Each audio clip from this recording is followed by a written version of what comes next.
गणपति, लक्ष्मी और सरस्वती एक साथ क्यों पूजे जाते हैं?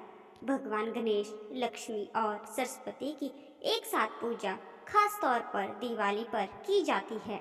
दिवाली सुख समृद्धि का पर्व मनाया जाता है। इस दिन गणेश यानी बुद्धि, लक्ष्मी यानी धन और सरस्वती यानी ज्ञान की पूजा एक साथ की जाती है, क्योंकि बिना बुद्धि के ज्ञान नहीं आ सकता और बिना ज्ञान के लक्ष्मी अर्जित नहीं की जा सकती। इसलिए लक्ष्मी पूजन में भगवान गणेश को भी पूजा जाता है। गणेश पुराण और शिव पुराण में भी ये कहा गया है कि लक्ष्मी की पूजा गणपति के बिना अधूरी है। बिना बुद्धि के देवता के शुद्ध लक्ष्मी का आगमन नहीं हो सकता। गणपति को तुलसी क्यों नहीं चढ़ाते हैं? भगवान विष्णु और उनके अवतारों को तुलसी के बिना भोग नहीं लगाया जाता है, लेकिन भगवान गणेश की पूजा में तुलसी वर्जित मानी जाती है। एक कथा के अनुसार तुलसी ने भगवान गणेश से विवाह करने की प्रार्थना की थी, लेकिन गणेश जी ने मना कर दिया था।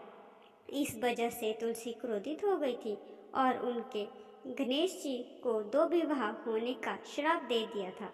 इस श्राप की वजह से गणेश जी की भी क्रोधित हो गए थे। उन्होंने भी तुलसी को श्राप दे दिया था कि तुम्हारा विवाह एक असुर से होगा।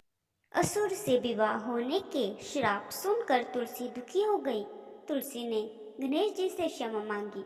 तब गणेश जी ने कहा, तुम्हारा विवाह असुर से होगा, लेकिन तुम भगवान विष्णु को प्रिय रहोगी। तुमने मुझे श्राप दिया है, इस वजह से मेरी पूजा में तुलसी वर्जित रहेगी। गणपति की दाईं और बाईं ओर की सूंड का क्या महत्व है? जिस प्रतिमा में गणेश जी की सूंड दाईं ओर होती है, उसे सिद्धि विनायक का स्वरूप माना जाता है, जबकि बाईं तरफ की सूंड वाले गणेश को विघ्न विनाशक कहते हैं। सिद्धि विनायक को घर के अंदर स्थापित करने की परंपरा है।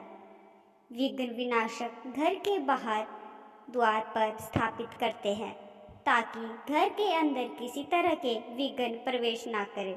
व्यापारिक प्रतिष्ठानों के लिए बाईं हाथ की ओर सूंड वाले और घर के लिए सीधे हाथ की ओर सूंड वाले गणपति श्रेष्ठ माने जाते हैं।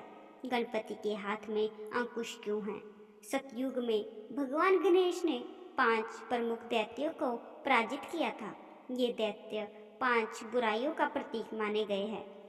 अहंतासुर अहंकार का, कामासुर काम का प्रतीक था, क्रोधासुर क्रोध का, मायासुर माया का और लोभासुर लोभ का प्रतीक था। इन सभी असुरों को गणेश जी ने अंकुश को काबू किया था। इसका अर्थ है कि गणेश के दर्शन पूजन करने से ही हम काम, क्रोध और माया और लोभ जैसी बुराइयों से बच सकते हैं। हमें भी अपने मन पर अंकुश लगाकर अहंकार, काम, क्रोध, माया और लालच को काबू करना चाहिए। आपको हमारी कहानी कैसी लगी ज़रूर बताएं और लाइक और सब्सक्राइब करना ना भूलें। धन्यवाद।